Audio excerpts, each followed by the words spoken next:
Baiklah Bapak Ibu Saudara semuanya, selamat sore dan shalom bagi kita semua. Salam damai sejahtera dari Tuhan Yesus Kristus. Kiranya segala rahmat kasih karunia, damai sejahtera, pertolongan, perlindungan dan anugerah Tuhan selalu melimpah bagi kehidupan kita. Dan kiranya juga kesehatan, keluarga, pekerjaan dari Bapak Ibu Saudara senantiasa diberkati oleh Tuhan. Dan kiranya juga Bapak Ibu Saudara selalu ada dalam keadaan sehat, dalam perlindungan Tuhan, dijauhkan dari segala mara bahaya, dan juga dari virus-virus yang bukan dari Tuhan, namun sebaliknya ada pertolongan perlindungan Tuhan yang selalu ada dalam kehidupan kita.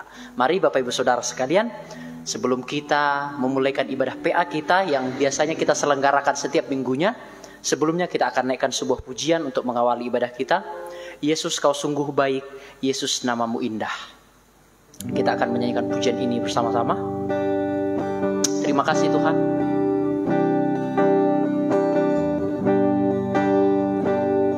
Engkau memang begitu sangat indah.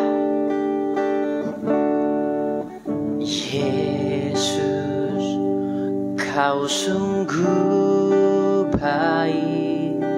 Yesus, namamu indah.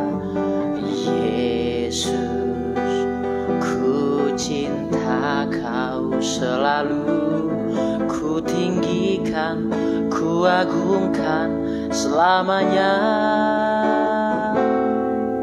Yesus, kau sungguh baik. Yesus, namamu indah. Yesus, ku cinta kau selalu, ku tinggikan, ku agungkan selamanya. Ku mau memujimu, ku selalu pujimu, ku mau menyembahmu, ku selalu sembahmu. Kau yang layak terima semua pujian, kemuliaan hanya bagi Tuhan. Ku mau memujimu, ku selalu pujimu, ku mau menyembahmu, ku selalu sembahmu.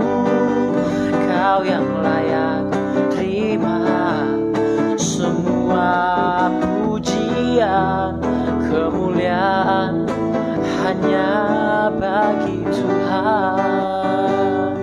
Yesus, kau sungguh baik. Yesus, namamu indah. Yesus, kau sungguh baik. Yesus, namamu indah. Yesus, ku cinta kau selalu, ku tinggikan, ku agungkan selamanya. Ku mau memujimu, ku selalu pujimu, ku mau menyembahmu, ku selalu sembahmu. Kau yang layak terima semua pujian, kemuliaan hanya bagi Tuhan. Ku mau memujimu, ku mau memujimu, ku selalu pujimu, ku mau menyembahmu, ku selalu sembahmu. Kau yang layak terima semua pujian, kemuliaan, sekali lagi, hanya bagiku. Mau memujimu, ku mau memujimu, ku selalu pujimu, ku mau menyembahmu, ku selalu sembahmu. Kau yang layak terima semua pujian, kemuliaan hanya bagi Tuhan. Kau yang layak terima semua pujian, kemuliaan hanya bagi Tuhan. Kau yang layak Tuhan, Kau yang layak terima semua pujian, kemuliaan hanya bagi Tuhan. Mari Bapak Ibu Saudara sekalian, kita akan berdoa bersama-sama.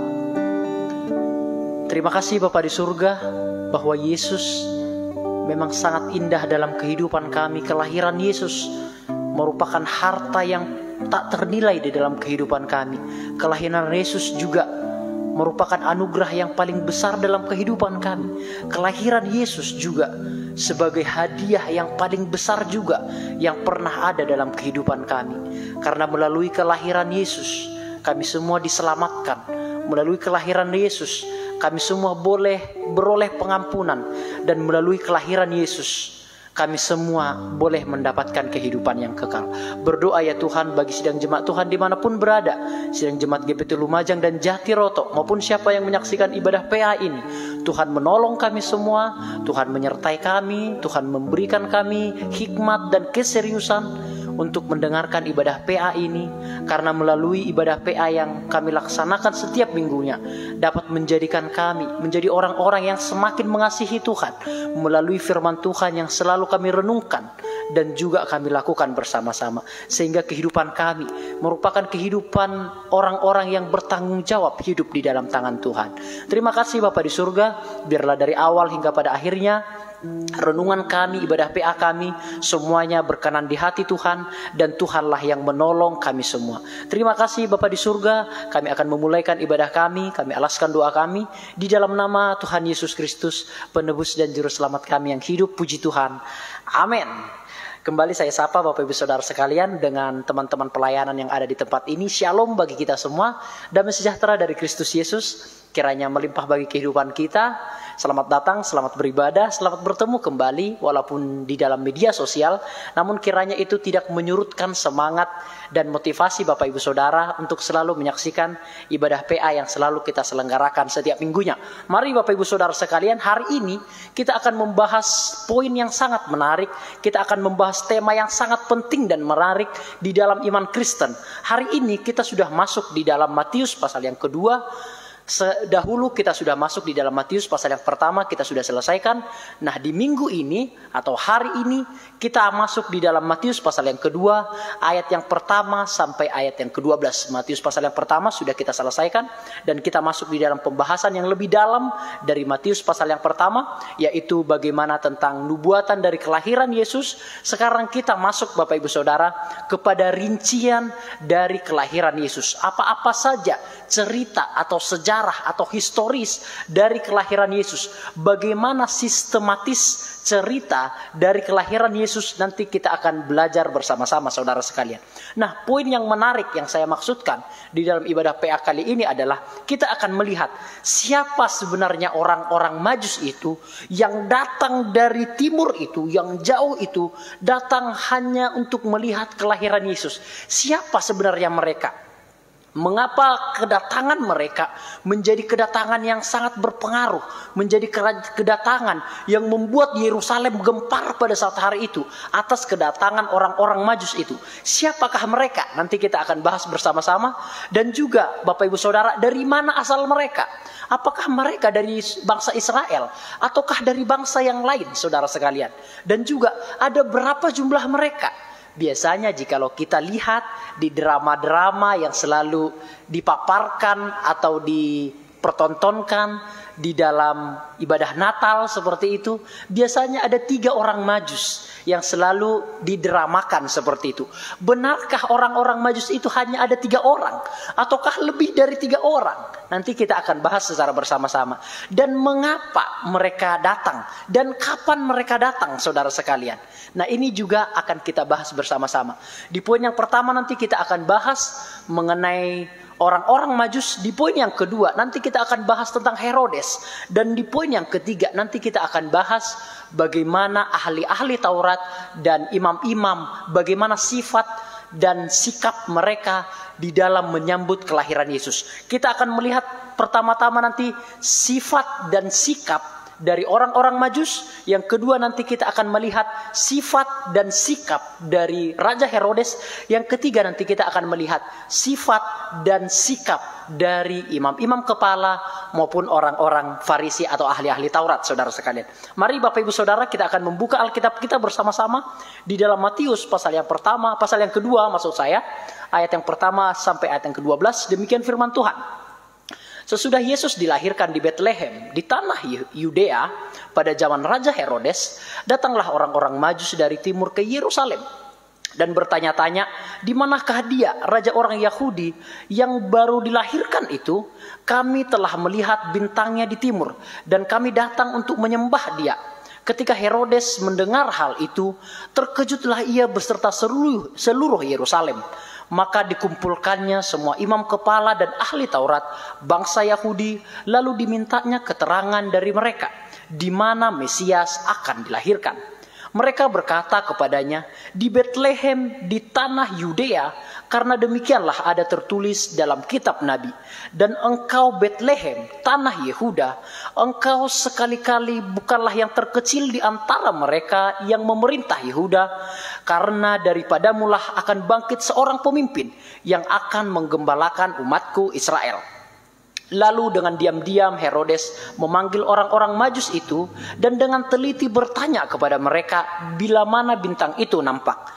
Kemudian ia menyuruh mereka ke Betlehem, katanya, pergi dan selidikilah dengan seksama hal-hal mengenai anak itu, dan segera sesudah kamu menemukan dia, kabarkanlah kepadaku supaya aku pun datang menyembah dia.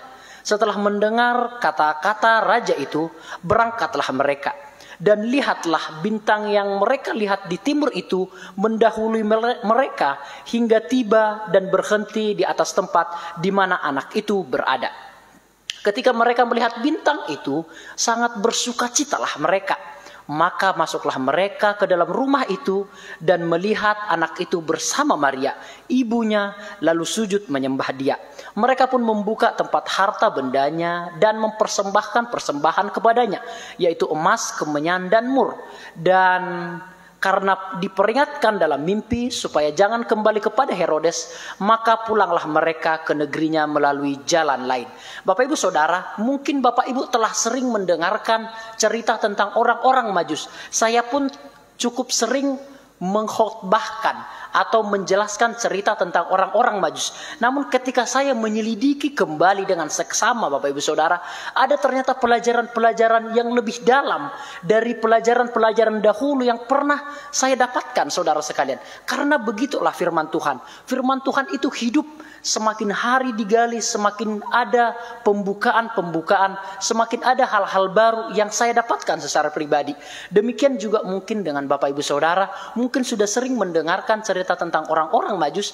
Namun mari Bapak Ibu Saudara, kita belajar lagi. Ada hal-hal baru yang akan kita temukan di dalam pembelajaran yang selalu kita lakukan dengan rutin dan dengan merenungkan firman Tuhan. Selalu ada penyingkapan-penyingkapan dan pelajaran-pelajaran baru yang akan kita dapatkan, saudara sekalian. Nah, dari cerita 12 ayat yang sudah kita baca secara bersama-sama, kita setidaknya sudah melihat sistematis dari kelahiran Yesus Kristus. Ada 3 tokoh di sana yang telah dipopulerkan atau yang telah dijelaskan, saudara sekalian. Tokoh pertama yaitu adalah orang-orang Majus. Yang kedua adalah Herodes. Dan yang ketiga adalah imam-imam kepala dan ahli-ahli Taurat.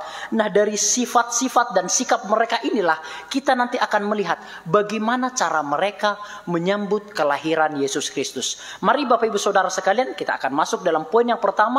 Nah, Yesus lahir. Yesus lahir jelas di situ di ayat yang pertama dari pasal yang kedua itu. Jelas dikatakan di situ Yesus lahir di Betlehem di tanah Yehuda atau Yudea. Atau sering juga disebut Betlehem itu juga sebagai Betlehem Efrata. Atau juga sering disebutkan Betlehem itu sebagai kota roti. Atau juga sering disebutkan Betlehem itu seperti kota Daud. Nah, itu merupakan sebuah kata yang sinonim Bapak Ibu Saudara sekalian. Bethlehem tanah Yehuda atau Yudea, Bethlehem Efrata, Bethlehem kota roti, dan Bethlehem kota Daud itu merupakan sebuah istilah yang sama Bapak Ibu Saudara sekalian.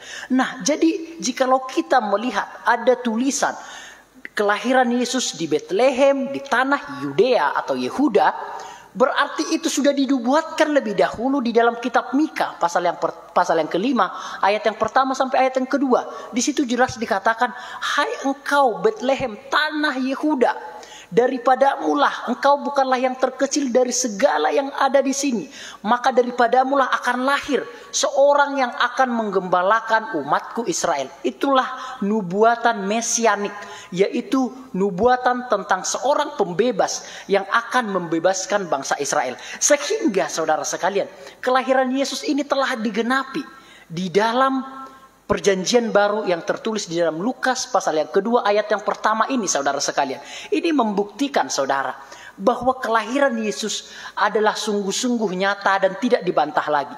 Karena sudah dinubuatkan lebih dahulu. Nah, kelahiran Yesus juga detail diberitahukan di Bethlehem, di tanah Yehuda saudara sekalian.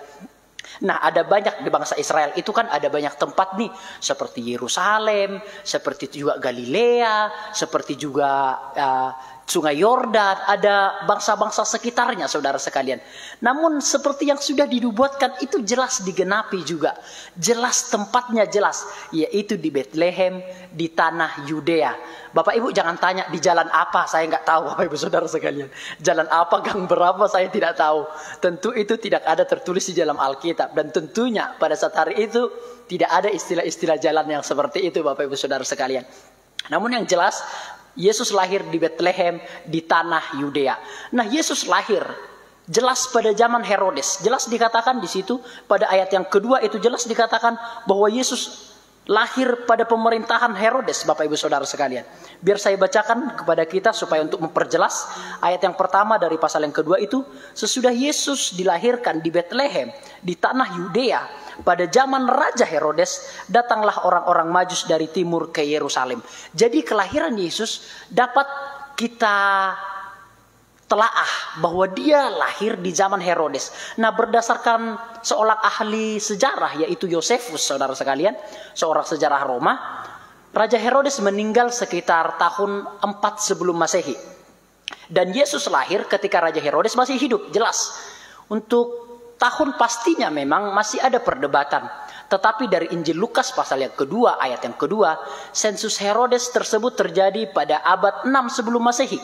Oleh karena itu, Yesus diperkirakan lahir pada tahun 4 sampai 6 sebelum Masehi. Saya jelaskan lebih sederhananya begini, saudara sekalian. Ternyata, Bapak Ibu Saudara sekalian, sebelum Herodes meninggal, ternyata Herodes pernah melakukan sensus, Bapak Ibu Saudara sekalian. Dan diperkirakan sensusnya itu terjadi pada 6 sebelum Masehi, saudara sekalian. Nah, jadi Herodes itu meninggal pada tahun 4 sebelum Masehi. Jadi sebelum dia meninggal, Herodes telah 2 tahun sebelumnya, Herodes telah melakukan sensus kepada orang-orang Israel pada saat hari itu. Orang-orang yang ada di tanah Yudea, di Yerusalem, dia lakukan sensus Bapak Ibu Saudara sekalian. 2 tahun sebelum Herodes meninggal, yaitu tahun 4 sebelum Masehi. Sehingga dari ayat ini kita bisa memperkirakan bahwa Yesus lahir kira-kira tahun 4 sampai 6 sebelum Masehi. Zaman pemerintahan Herodes Bapak Ibu Saudara sekalian. Nah, itu jelas. Dan kelahirannya jelas kita peringati tanggal 25 Desember. Ini tentu tidak akan saya ceritakan di sini. Dahulu saya sudah pernah menceritakannya di dalam ibadah PA juga. Bapak Ibu bisa melihatnya di YouTube seperti itu. Karena penjelasannya sangat dalam, penjelasannya sangat panjang. Bapak Ibu bisa mampir ke YouTube kita untuk membuktikan bagaimana Yesus lahir tanggal 25 Desember. Nah, next Bapak Ibu Saudara sekalian, siapakah orang-orang Majus itu? Tidak dijelaskan dengan pasti. Di situ hanya dikatakan, datanglah orang-orang Majus dari timur. Dari timur mana tidak diketahui saudara sekalian. Dan berapa tidak diketahui. Dan jenis kelaminnya apa tidak diketahui. Dan di situ juga dikatakan berapa mereka tidak diketahui Bapak Ibu Saudara sekalian. Tidak dijelaskan dengan pasti dari mana asal orang-orang Majus tersebut. Alkitab hanya menuliskan dari timur. Menurut sejarah dan menurut tradisi saudara, mereka dipercaya berasal dari Persia dan diduga merupakan penganut keyakinan Zoroaster. Zoroaster ini sebuah sekolah yang pandai, orang-orang cendekiawan Bapak Ibu Saudara sekalian. Seorang ahli-ahli. Itu Zoroaster itu merupakan seperti universitas lah untuk sekarang Bapak Ibu Saudara. Supaya lebih cepat dimengerti. Sebuah universitas, sebuah sekolah, sebuah pendidikan. Nah, banyak orang mengatakan bahwa orang-orang timur ini, orang-orang Majus dari timur ini, ada yang mengatakan dari Persia, ada yang mengatakan dari Babilonia, ada juga mengatakan dari Arab, ada juga mengatakan dari Mesir dan lain sebagainya. Namun melalui sejarah-sejarah yang selalu saya bandingkan, sepertinya orang-orang Majus ini lebih tepat dan ahli-ahli tafsir juga sepakat lebih banyak percaya bahwa orang-orang Majus ini berasal dari Persia, Bapak Ibu Saudara sekalian. Tidak dijelaskan juga mereka ada berapa banyak dan juga jenis kelamin mereka. Sering diilustrasikan dengan 3 orang Majus yang ditafsirkan dari ketiga persembahan yang dibawa mereka, yaitu emas, kemenyan, dan mur. Dan biasa yang selalu kita saksikan di dalam drama-drama sekolah minggu, biasanya ada 3 orang Majus. Nah itu ditafsirkan melalui persembahan yang dibawa oleh orang-orang Majus ini. Karena orang-orang Majus ini membawa emas, kemenyan, dan mur, sehingga orang menafsirkannya menjadi 3 orang Bapak Ibu Saudara sekalian. Namun sebenarnya ini bukanlah sebuah solusi yang tepat Bapak Ibu Saudara sekalian. Ini bukanlah sebuah jalan keluar yang tepat. Karena sepertinya memang bukan 3 orang Bapak Ibu Saudara sekalian. Dan sedikit sekali kemungkinan bahwa orang-orang Majus itu adalah 3 orang. Karena apa Bapak Ibu Saudara sekalian? Karena orang-orang Majus itu adalah orang-orang yang pintar, ahli astronomi. Astronomi itu maksudnya ahli perbintangan Bapak Ibu Saudara sekalian. Ahli perbintangan. Jikalau asal kata astronomi sekarang lebih familiar diterjemahkan, cita-citanya apa? Jadi astronot seperti itu. Atau orang yang pergi ke bulan, ke bintang, ke planet-planet lain seperti Merkurius, Venus, Bumi, Mars, Saturnus, Uranus, Neptunus, dan Pluto. Seperti itu. Seorang astronot. Nah dari situlah asal kata astronot itu sebenarnya astronomi. Jadi saudara sekalian, mereka adalah ahli perbintangan, ahli astronomi. Mereka tahu, oh bintang ini artinya ini. Di dalam sejarah yang saya baca juga saudara, jikalau ada malapetaka seperti itu, ada ciri-ciri bintangnya. Oh bintangnya seperti ini. Jikalau ada mungkin sebuah berkat, ada juga bintangnya seperti apa, seperti itu. Mereka tahu tentunya. Nah bintang yang ada di Persia pada saat hari itu, jikalau kita mengindikasikannya, orang-orang timur itu di Persia, ketika mereka melihat bintang itu, mereka terkejut, mereka heran. Ini bintang ini berbeda ini dari bintang-bintang yang biasa kita lihat. Tentu bintang ini sesuatu yang spesial. Karena apa saudara? Mereka orang yang pintar, orang-orang yang sekolah saudara sekalian. Dan bukan hanya pintar, mereka juga adalah orang kaya dan memiliki banyak budak-budak atau pegawai, orang terpandang. Bahkan dalam sejarah lain dikatakan mereka adalah raja-raja. Bayangkan saudara, mereka orang pintar, orang kaya, orang terpandang, dan juga ahli astronomi saudara sekalian. Dan juga banyak budak-budak dan pegawai. Jadi kita bisa melihat betapa terpandangnya orang-orang Majus ini, betapa luar biasanya kehidupan mereka, betapa mewahnya kehidupan mereka.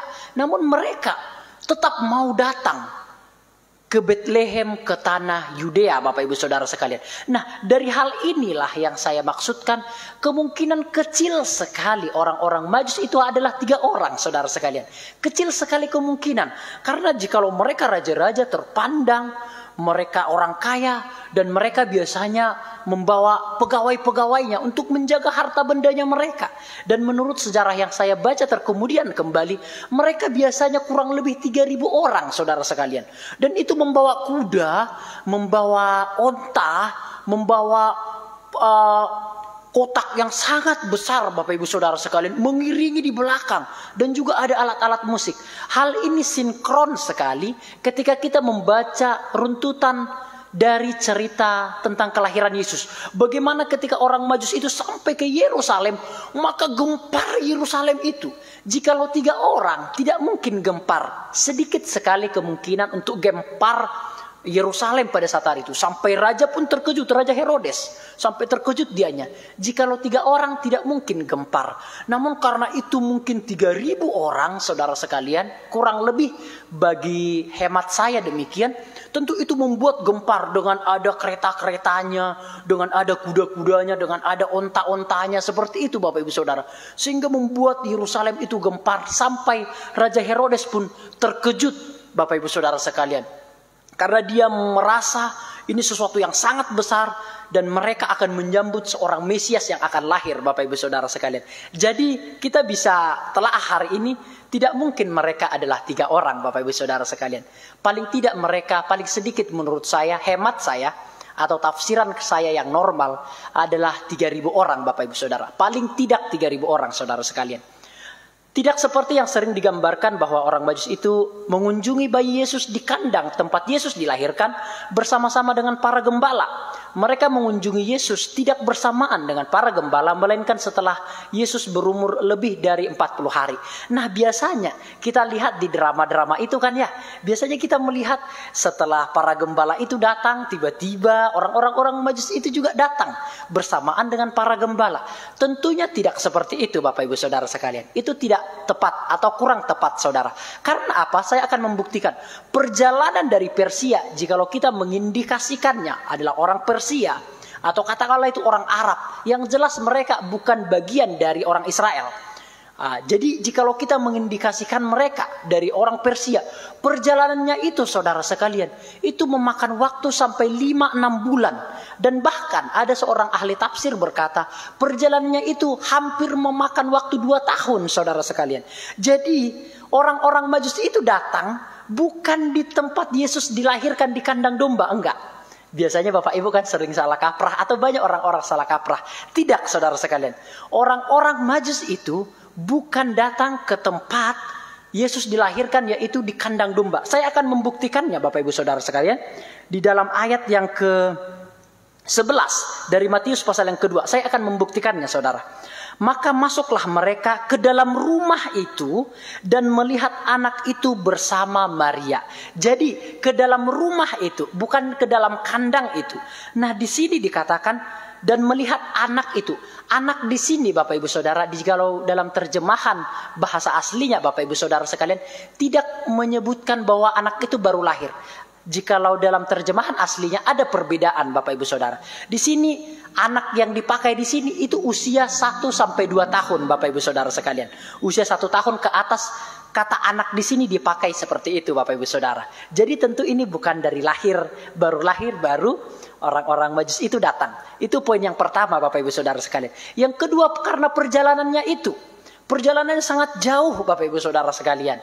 Bisa memakan waktu 1-2 tahun. Bisa memakan waktu 5-6 bulan. Begitulah beberapa ahli tafsir mengatakan. Sehingga orang-orang Majus itu datang bukan ke tempat atau ke kandang tempat Yesus dilahirkan. Enggak, tapi sudah ke rumah itu. Menurut juga di ayat yang ke-11 itu Bapak Ibu Saudara sekalian.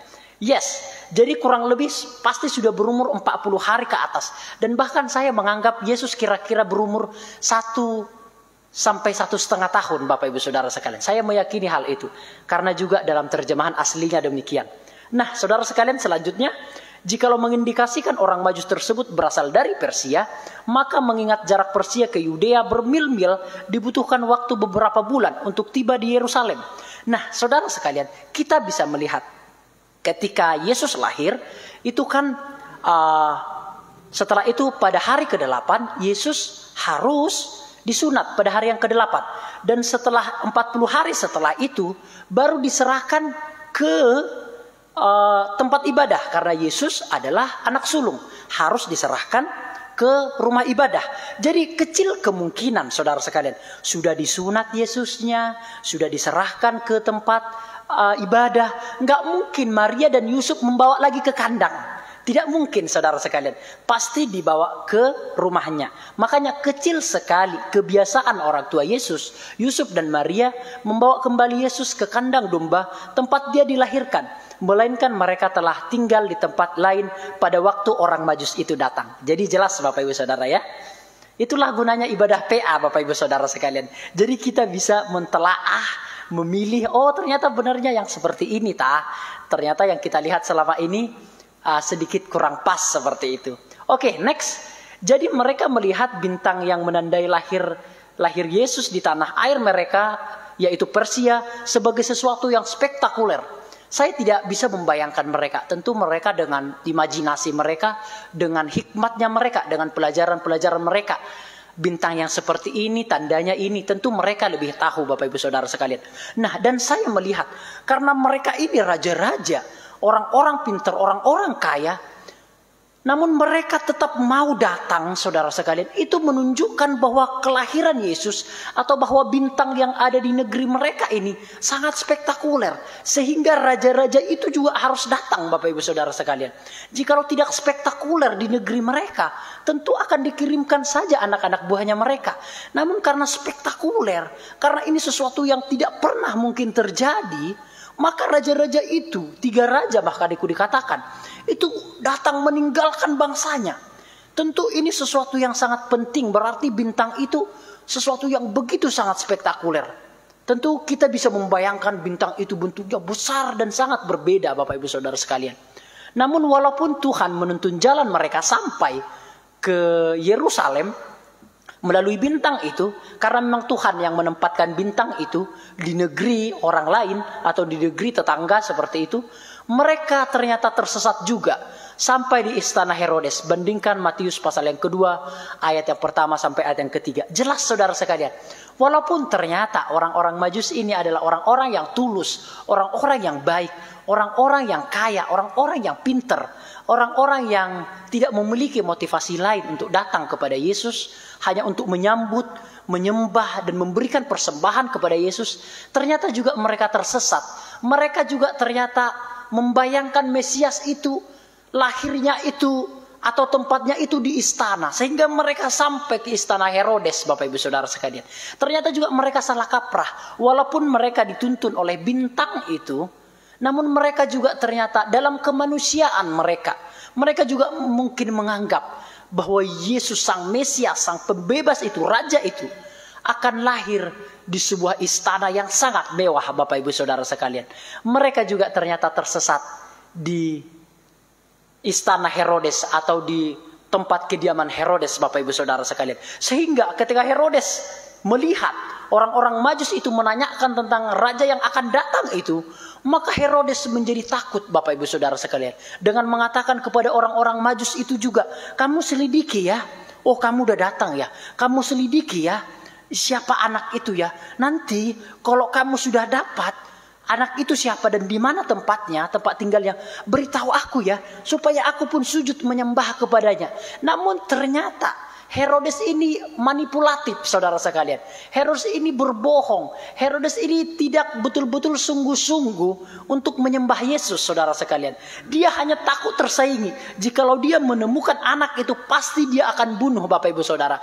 Karena Herodes takut kerajaannya akan diambil oleh Yesus yang datang sebagai raja. Padahal kerajaan Herodes berbeda dengan kerajaan Yesus. Kerajaan Herodes itu di bumi ini, namun kerajaan Yesus itu adalah kerajaan yang kekal sampai selama-lamanya, yaitu kerajaan surgawi.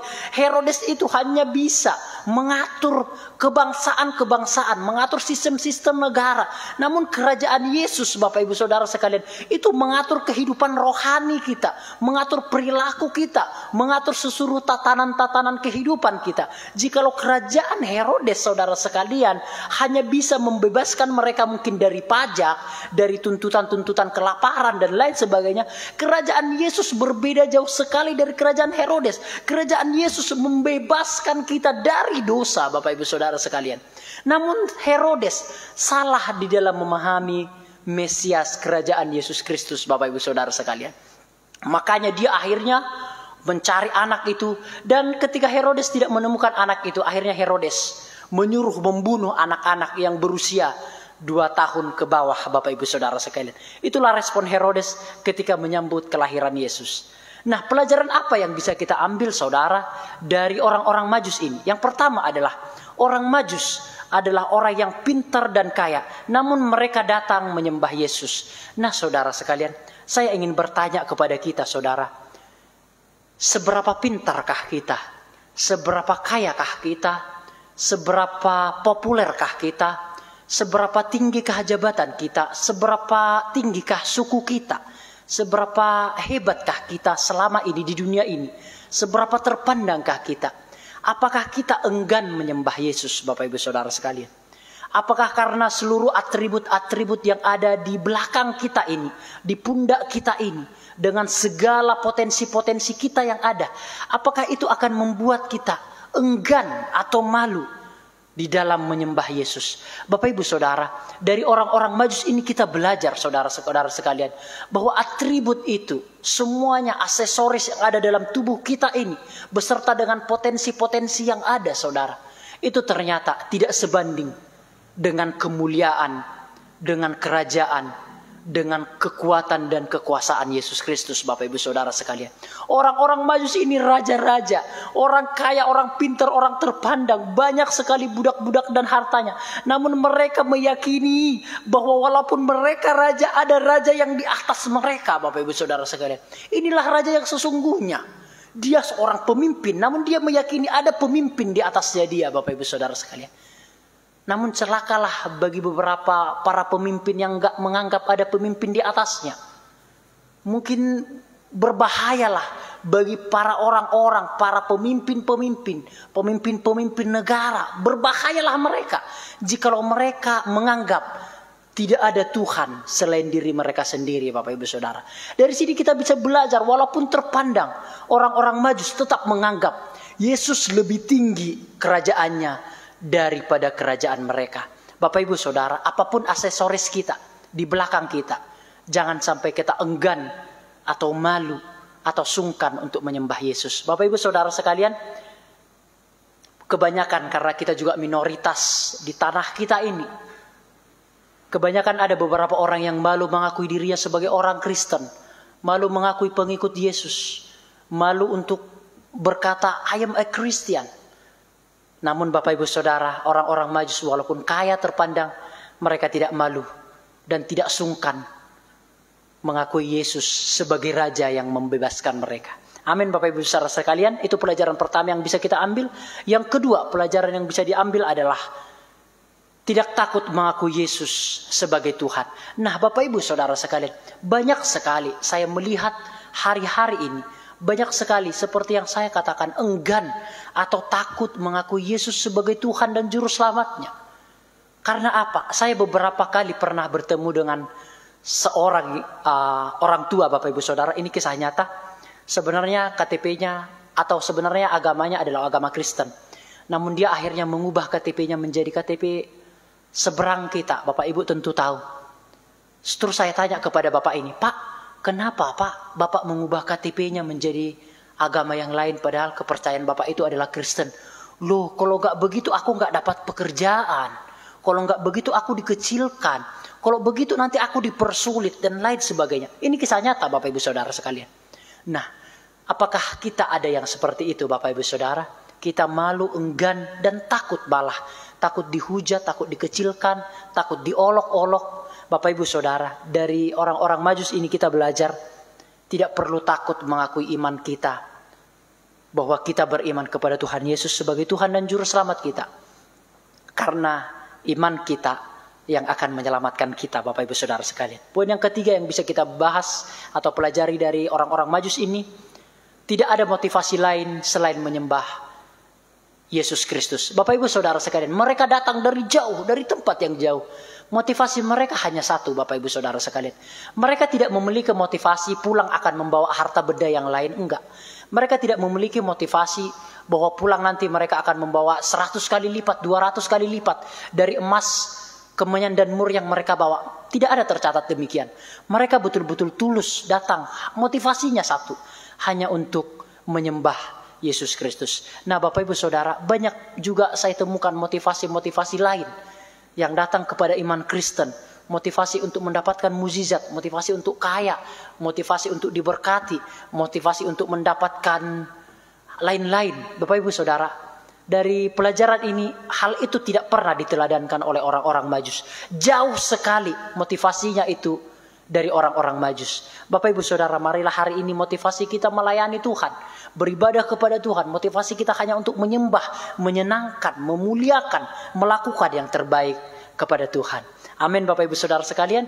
Dan yang keempat, pelajaran yang bisa kita ambil dari hal ini adalah mereka bersukacita saat bertemu dengan Yesus. Saya akan bacakan pada ayat yang ke-10.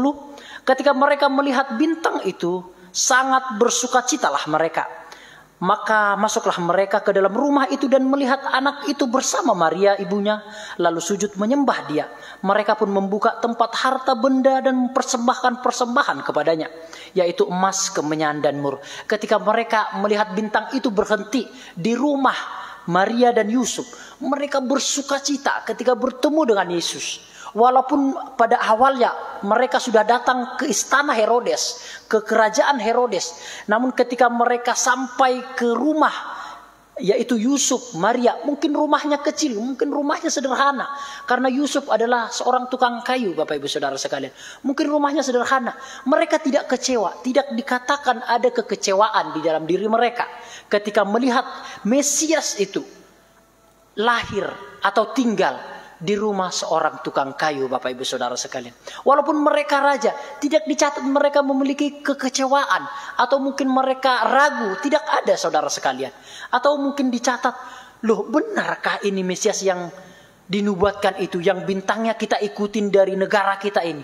Bukankah itu raja yang akan datang, yang akan membebaskan? Kok rumahnya seperti ini?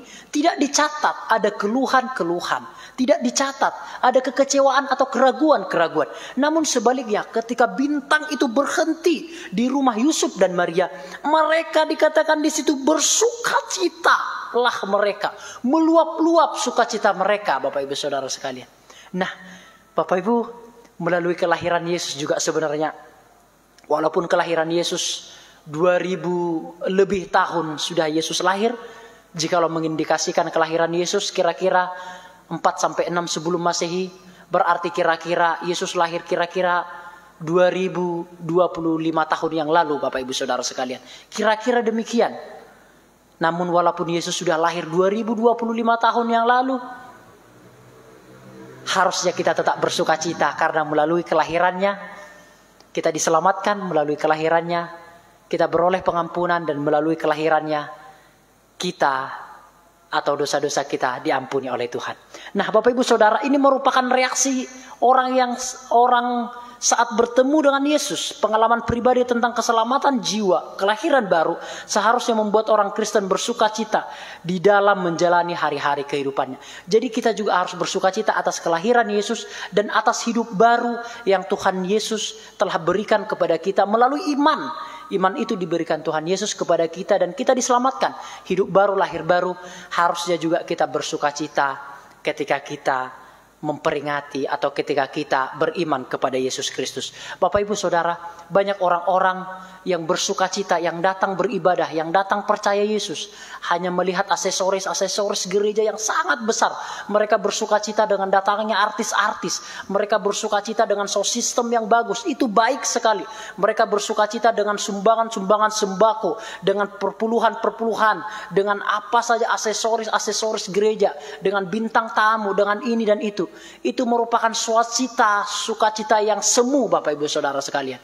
Namun sukacita yang sesungguhnya adalah bagaimana kita sudah diampuni dosa kita, dan bagaimana kita telah dilahir balukan, dan juga bagaimana keselamatan itu telah diberikan kepada kita. Itulah harusnya sukacita kita, Bapak Ibu Saudara sekalian. Dan pelajaran kelima yang bisa kita ambil adalah mereka memberikan persembahan kepada Yesus. Ada persembahan emas, kemenyan, dan mur. Di ayat yang terakhir di situ dikatakan, di ayat yang ke-11 dikatakan di situ, mereka pun membuka tempat harta bendanya dan mempersembahkan persembahan kepada Yesus, yaitu emas, kemenyan, dan mur.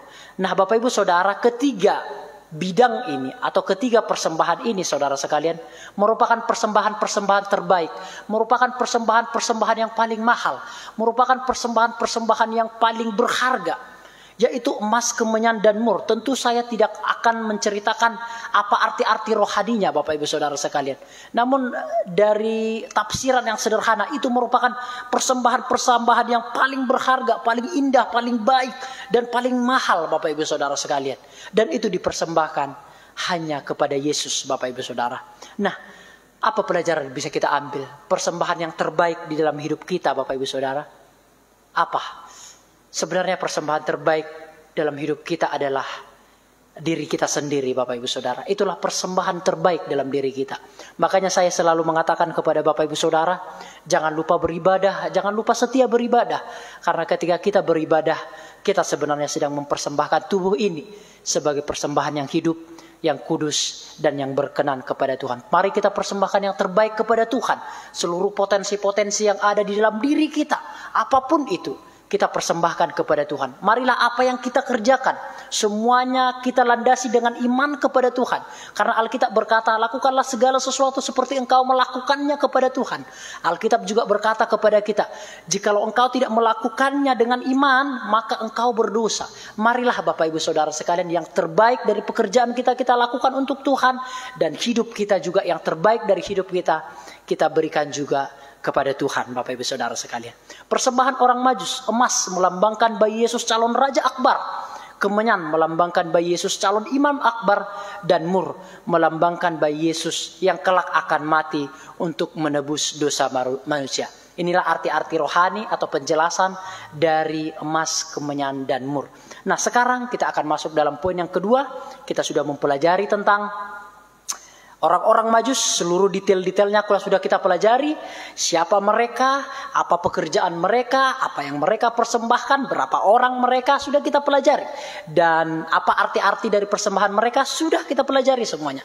Sekarang kita masuk kepada tokoh yang kedua, sifat dan sikap dari Herodes, yaitu yang pertama Bapak Ibu Saudara sekalian, saat Yesus lahir, ia terkejut dan katanya ingin menyembah Yesus. Apakah benar? Tidak. Bahkan sebaliknya Raja Herodes ingin membunuh raja yang baru lahir tersebut. Ayat yang ke-16 sampai ayat yang ke-18.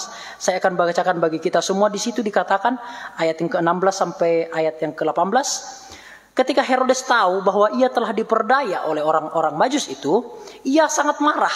Lalu ia menyuruh membunuh semua anak di Bethlehem dan sekitarnya, yaitu anak-anak yang berumur 2 tahun ke bawah, sesuai dengan waktu yang dapat diketahuinya dari orang-orang Majus ini. Nah, ini juga membuktikan seperti yang saya katakan, bahwa orang-orang Majus itu tidak datang ketika Yesus baru lahir, enggak. Karena Herodes itu menyuruh membunuh bayi yang berusia 2 tahun ke bawah, Bapak Ibu Saudara sekalian. Ini juga membuktikan. Nah, ternyata tidak benar, ternyata manipulatif. Ternyata Raja Herodes tidak sungguh-sungguh menyembah Yesus.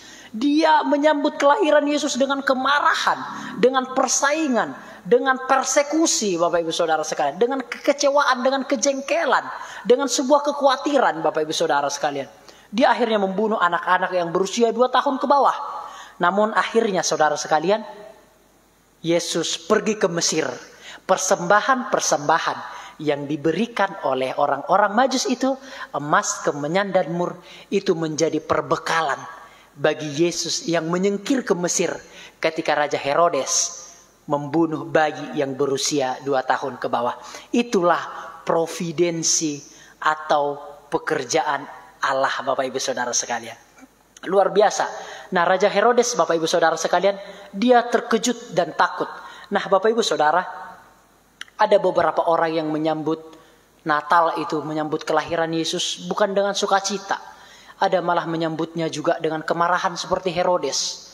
Atau bahkan saya pernah membaca menyambut kelahiran di Natal itu, tanggal merah itu dengan sebuah pesta pora, dengan sebuah kemabukan, dengan seluruh barang-barang yang terlarang, dengan seluruh bahan-bahan atau benda-benda narkotika lainnya. Mereka berfoya-foya, mereka pesta pora. Ada juga bahkan menyambut Natal itu dengan pembunuhan, dengan bertengkar dan lain sebagainya. Sama seperti Herodes ini Bapak Ibu Saudara sekalian. Nah, bagaimana kita menyambut kelahiran Yesus Saudara sekalian? Apakah kita menyambut kelahiran Yesus dengan sebuah kemarahan, seperti Herodes ini kiranya tidak, saudara. Namun mari kita menyambut kelahiran Yesus dengan sukacita, dengan penuh ucapan syukur. Bagaimana dengan kondisi sekarang? Masih adakah orang-orang yang takut apabila kedudukannya diberikan kepada orang lain yang lebih mampu? Dari sini kita belajar baiknya para pemimpin melihat kemampuan dirinya dan dengan segala kerendahan hati dapat mendelegasikan pelayanannya itu kepada orang lain. Sama seperti yang saya katakan, Herodes ini takut kerajaannya itu diambil. Padahal kerajaan Yesus berbeda dengan kerajaan Herodes, saudara sekalian. Namun karena dia nervous, karena dia overthinking, saudara sekalian, maka dia membunuh anak-anak yang berusia 2 tahun ke bawah. Dengan itu dia berpikir bahwa kerajaannya tidak akan diambil. Namun tidak jauh setelah itu, saudara sekalian, Herodes meninggal dunia, saudara sekalian. Tidak jauh setelah itu. Nah, Bapak Ibu saudara sekalian, ada sebuah peribahasa dahulu mengatakan seperti ini. Semakin kita menggenggam, semakin sesuatu yang kita genggam itu akan lepas. Semakin kita sering menggenggam, maka semakin apa yang kita genggam itu berpotensi untuk lepas, Bapak Ibu saudara sekalian. Sama seperti Herodes, digenggam seluruh kekuasaannya. Dia ingin one man show. Dia berpikir tidak ada lagi kerajaan selain aku. Namun ternyata kehendak Tuhan berbeda. Tidak jauh setelah peristiwa ini, Herodes telah meninggal kira-kira tahun 4 sebelum Masehi, Bapak Ibu saudara sekalian. Nah, Bapak Ibu saudara sekalian, penting sekali kita sebagai pemimpin itu, dimanapun kita berada, maupun itu di pekerjaan, di perusahaan kita, penting sekali saudara, jikalau kita sudah tahu kemampuan kita, batas-batas kita, ternyata mungkin bawahan kita lebih pintar daripada kita, penting sekali untuk mendelegasikannya itu kepada orang lain. Saudara sekalian, saya mengatakan hal ini, saya juga mengatakan hal yang sama atau melakukan hal yang sama, Bapak Ibu saudara sekalian. Saya tidak pernah sungkan-sungkan jikalau ada orang yang lebih pintar, yang lebih cerdas, yang lebih totalitas, itu didelegasikan, Bapak Ibu saudara sekalian. Seperti di sekolah seperti itu, walaupun kadang dari kepala sekolah itu disuruh untuk jadi ini pemimpin wali kelas, pemimpin ini, mungkin dahulu saya iakan, namun sekarang karena saya melihat bahwa yang di bawah saya itu lebih berpotensi, lebih telaten, dan karena saya itu sibuk wirawiri ke sana kemari, sehingga itu membuat saya tidak fokus menjadi wali kelas. Akhirnya didelegasikan kepada orang yang lebih mampu. Nah, Bapak Ibu saudara, penting sekali melakukan hal itu, Bapak Ibu saudara sekalian. Seorang CEO dari Tokopedia, seorang yang sangat muda, saya lupa namanya, dia berusia 30 tahun. Namun dia berkata, ketika diwawancarai, dia berkata, jikalau ada orang yang lebih pintar dengan aku, saya akan mendelegasikan kepemimpinanku kepada dia. Dan benar, Bapak Ibu saudara sekalian, dia delegasikan kepemimpinannya. Enggak jauh setelah dia mengatakan hal demikian, jadi kepemimpinannya telah berbeda. Walaupun dia masih berusia 30 tahun pada saat hari itu. Karena dia berkata demikian, karena jikalau saya tetap mempertahankan ini, maka Tokopedia ini, sensor ya, sorry. Maka ini, perusahaan ini tidak akan lebih maju. Namun jikalau saya mendelegasikannya kepada orang yang lebih cerdas dan lebih mudah, lebih telaten, maka perusahaan itu akan lebih maju. Nah, itu sebuah kelapang dadaan, Bapak Ibu saudara sekalian. Itulah pelajaran yang bisa kita ambil dari hal ini. Raja Herodes merupakan gambaran dari orang Kristen yang hidupnya lebih dikuasai atau lebih kuat dikuasai keinginan manusianya yang berdosa apabila dibandingkan dengan keinginan roh. Seharusnya setiap orang yang sudah menjadi milik Kristus, biarlah hidupnya dikuasai oleh Kristus. Jadi saudara sekalian, Herodes ini melambangkan kehidupan orang yang selalu dikuasai, selalu disetir, selalu diarahkan oleh keinginan-keinginan daging. Jadi keinginan daging itu lebih mendominasi daripada keinginan roh. Namun sebaliknya, keinginan roh itu juga harusnya lebih dominan di dalam kehidupan kita, orang-orang yang percaya. Bagian yang terakhir, saudara sekalian, slide yang terakhir bagi kita. Kita sudah pelajari tadi tentang orang-orang Majus. Kita juga sudah mempelajari juga sifat dan sikap dari Raja Herodes. Sekarang yang terakhir kita akan mempelajari sikap dan sifat dari imam kepala dan ahli Taurat. Mereka adalah tokoh-tokoh agama Yahudi dan ahli dalam bidang Taurat.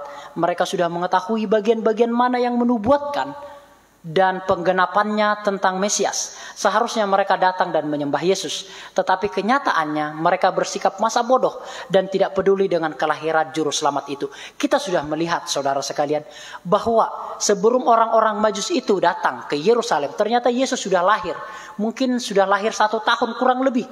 Namun walaupun Yesus sudah lahir 1 tahun kurang lebih, ternyata orang-orang imam-imam, ahli-ahli Farisi, ahli-ahli Taurat, ternyata masa bodoh dengan kelahiran Mesias itu. Mereka tahu bahwa akan ada Mesias yang lahir di Bethlehem Yehuda. Mereka tahu, mereka baca. Namun mereka masa bodoh, Bapak Ibu Saudara sekalian. Seorang pemimpin agama yang masa bodoh, seorang pemimpin agama yang tidak seharusnya menjadi contoh, namun sebaliknya tidak demikian. Karena apa, Bapak Ibu Saudara? Karena Herodes sudah menguasai sistem-sistem pemerintahan yang ada pada saat hari itu. Mungkin banyak orang mengatakan Herodes itu lambang kekuasaan iblis. Saya pikir itu tafsiran yang cukup masuk akal, Bapak Ibu Saudara. Karena kerajaan dunia ini juga sekarang mempengaruhi seluruh sistem agama. Sepertinya agama sekarang dipakai sebagai alat untuk sebuah pencapaian. Agama sekarang dibuat sebagai alat untuk menghina orang lain. Agama sekarang sebagai alat untuk bisa menjelekkan, untuk bisa diangkat, untuk bisa pemimpin. Agama itu sekarang telah dikuasai oleh iblis itu sendiri. Seharusnya agama menjadi cermin bagi kehidupan moral yang lebih baik, sebagai sebuah refleksi untuk moral yang lebih baik lagi. Sekarang malah sebaliknya, agama diperalat menjadikan orang-orang semakin tidak beres, semakin tidak baik, dan semakin melakukan kejahatan, Bapak Ibu Saudara sekalian. Jikalau dahulu para pemimpin-pemimpin agama di zaman Yesus Kristus telah tercemar oleh segala bentuk-bentuk kedurhakaan atau ketidaksungguh-sungguhan, kiranya Bapak Ibu Saudara, Indonesia ini tidaklah demikian. Namun sebaiknya pemimpin-pemimpin agama menjadi cermin bagi seluruh jemaatnya. Amin. Demikian firman Tuhan, Bapak Ibu Saudara sekalian. Kita akan naikkan pujian itu kembali untuk mengakhiri pelajaran kita hari ini. Kita belajar banyak hari ini, walaupun hanya poin-poin sederhananya saja. Kita sudah pelajari tentang orang-orang Majus, kita pelajari tentang Herodes, kita juga telah mempelajari tentang imam-imam kepala dan ahli-ahli Taurat. Kiranya pelajaran ini dapat menjadikan kita semakin mencintai Tuhan. Kita akan naikkan pujian itu kembali. Yesus, Kau sungguh baik. Yesus, namamu indah. Terima kasih Tuhan.